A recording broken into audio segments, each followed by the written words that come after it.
Buenos días, amiguitos. Su maestro Ernesto Sánchez para compartir con ustedes un video de explicación de la clase. Ya hicimos la pregunta, ¿cuáles son las partes de un texto argumentativo? Espero todas sus respuestas. Nuestro guión de hoy, de cuarto grado, se basa en un taller en el que deben leer. Muy bien, para elaborar sus argumentos en base a las lecturas. Tenemos, la primera parte es leer un cuento, un fragmento del cuento Lazarillo de Tormes, y usted tiene que, a partir de eso, elaborar su propia historia, cambiándole el destino o el final al cuento, cambiándole el nombre a Lázaro, poniéndole su propio nombre, y en el que tenga un final diferente. Voy a leerles el cuento, o el fragmento del cuento que llega hasta aquí. Muy bien. Entonces, cuando tenía 8 años, su padre, Tomé González, fue acusado de robar trigo en el molino donde trabajaba, y entonces fue condenado a partir en una expedición en la que falleció. Lázaro y su madre se fueron a vivir a la ciudad de Salamanca, donde la madre ganaba un poco de dinero cocinando y lavando la ropa de estudiantes y mozos de caballo del comedor de la Magdalena. Entonces, cuando Lázaro se hizo adolescente, su madre conoció a un ciego que le pidió a Lázaro para que le sirviera de guía. Entonces su madre aceptó, buscando lo mejor para su hijo. Pero el ciego era muy astuto y tacaño, y lo mataba de hambre, por lo que Lázaro buscó la manera de dejarlo. A partir de este fragmento del cuento, usted debe, en su cuaderno de español, elaborar su propia historia. Antes de iniciar la elaboración de tu cuento, debes elaborar una lluvia de ideas. ¿Qué es una lluvia de ideas? Es como una lista de palabras que va a contener tu cuento. Igualmente, dentro de el fragmento del cuento hay algunos verbos, debes identificarlos y subrayarlos o encerrarlos con un lápiz de color. Por ejemplo, robar es en modo indicativo de primera conjugación, verbos terminados en ar. Busca otros tipos de verbos terminados en y ir para que vayas identificando los verbos y los resaltas. Muy bien, entonces debes elaborar una lista de palabras y después tu propio cuento. En la siguiente parte tenemos una lectura de fábulas y debes leer el siguiente cuento.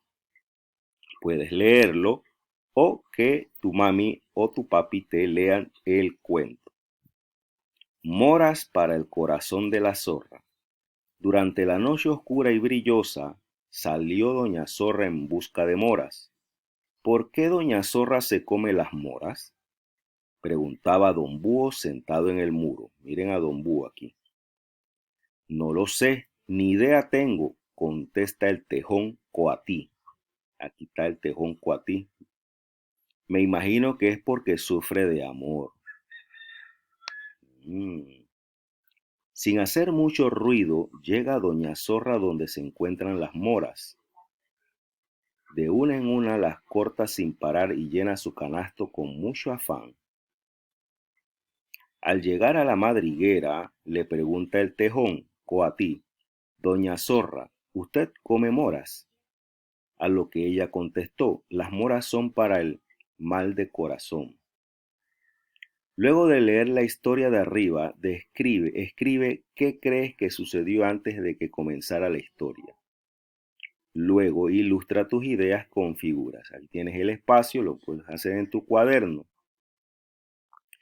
Y contesta las preguntas: ¿dónde se lleva a cabo el cuento? ¿Qué personajes intervienen? ¿Por qué razón comía moras la zorra? ¿Será verdad que las zorras comen moras? ¿Qué otro final le darías al cuento? Muy bien, Así que piensa en qué sucedió antes, por qué Doña Zorra vivía triste y con mal del corazón. Esa es la actividad de hoy. Y aquí la siguiente lección sobre qué es un cuento, las partes de un cuento, ¿verdad? El nudo, el desenlace, un perro en la vida. Tenemos esto para que leas y elabores un cuento siguiendo las instrucciones de introducción, nudo y desenlace. Introducción es cuando inicia el cuento. Érase una vez, en un lugar muy lejano, en un bosque, en una ciudad, en una pecera, en un arrecife. Bien, así inicia la introducción de tu cuento. El nudo es la parte donde complicas la historia, la haces difícil. Por ejemplo, el bosque se incendió por manos irresponsables, el fuego devoraba las llamas todo a su paso, los animales salían despavoridos para tratar de salvar su vida. O sea, en el nudo siempre vas a complicar la historia y el desenlace es el final feliz. Entonces, por ejemplo, un desenlace, pero al final todos los animales se unieron, los elefantes rompieron el dique y las aguas del río inundaron el bosque apagando el fuego y todos los animales lograron salvarse. Regresaron a sus casas a compartir y reflexionaban sobre lo importante que es la unidad frente a alguna situación y se comprometieron a reunirse con los humanos para hacerles entender que ellos también tienen derecho a la vida. El desenlace es donde pones tu punto final y le agregas un final que sea feliz, que sea de esperanza. Entonces son las tres partes de un cuento. En las dos primeras partes tienes que leer y analizar y en esta última parte tienes que crear tu cuento. Después a partir de la lectura, el cuento Un perro en la vida. Saludos.